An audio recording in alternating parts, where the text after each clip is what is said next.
Jurassic World Rebirth's new Spinosaurus is looking fine in this all-new promo that gives us a closer look at the franchise's newly designed dinosaur. We also have a brand new behind-the-scenes look at the movie which features new shots from Rebirth. A lot of things are happening with this movie, so let's waste no time and get straight into it.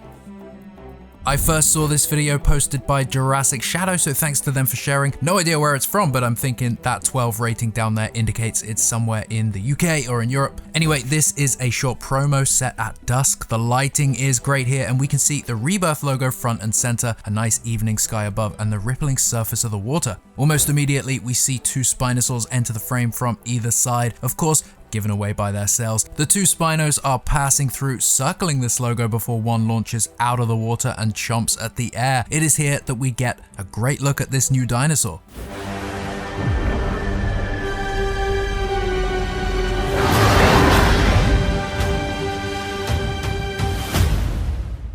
The promo video, of course, ends with "in cinemas soon" in replace of that movie logo. Now, I thought this was a pretty cool little video. It doesn't spoil the movie, of course, it's not exactly new shots, but it gives us a little look at one of the many dinosaurs to be featured, and of course, the Spinosaurus is a species that many have been anticipating the return of since the third movie.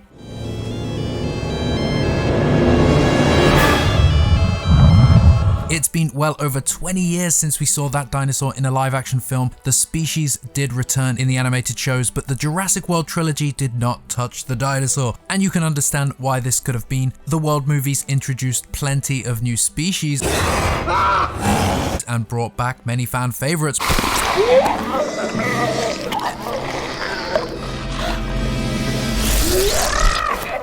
God, yeah.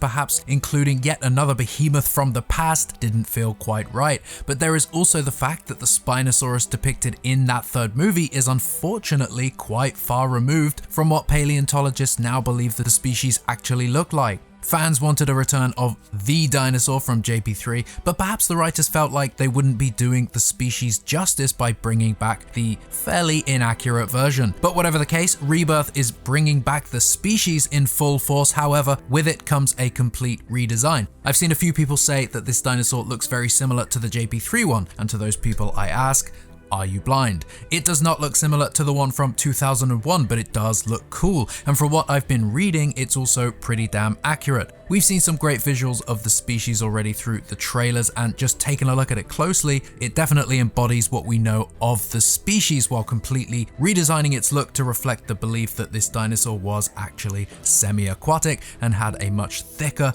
broader tail, among many other design changes. What do you think of the new Spinosaurus for Rebirth? In the trailers, we can make out 3 of these species teaming up with the Mosasaurus to attack the boat. These 3 appear to have minor variations in their design as well. So far, we have only seen the dinosaurs in the ocean, but I wonder if we'll get to see the dinosaur on land as well. I've heard a rumor that the Spinosaurus will appear on land near the end of the movie for the final battle, but that was just a rumor, so for now, we will have to wait and see. In the trailer, we see these dinosaurs attacking the boat that Zora Bennett's team used to get to the island. However, we have yet to be shown how the family, the Delgado family, ends up stranded on the island. During filming in Malta and in Thailand, we saw a sailboat being used for some scenes, and this is believed to be how the Delgado family end up near the island, potentially on a dino tour with tour guide Xavier. Based on the island's waters being surrounded by both a Mosasaurus and 3 angry Spinos, it's easy to assume that the Delgado's sailboat is also attacked by some of these dinosaurs, leading to the family washing up on this new island.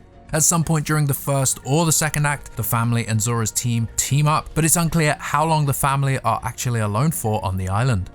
It's all quite exciting to think about, and honestly, I'm quite pleased that the family story is something that has mostly been omitted from the trailers. At least they're keeping something for the theater. A brand new behind the scenes promo just dropped for Rebirth, and it features new interviews with director Gareth Edwards, visual effects supervisor David Vickery, and a handful of the leading cast. There's something very primal about dinosaurs. You can't dismiss them. Like they really existed. And I think it's never left our genetics, this fear of a bigger creature coming and dragging one of us away.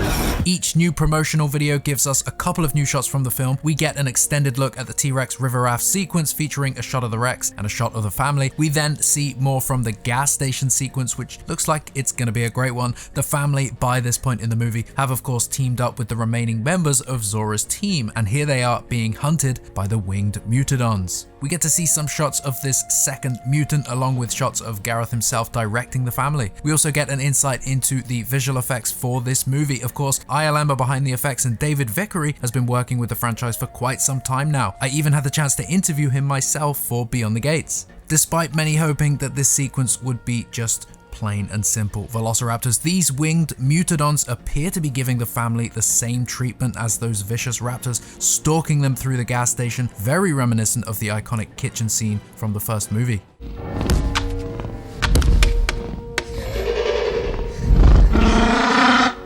What do you think happens to the family, and what do you think happens after this boat attack? Share those theories down below in the comments, and as always, thank you for watching this video.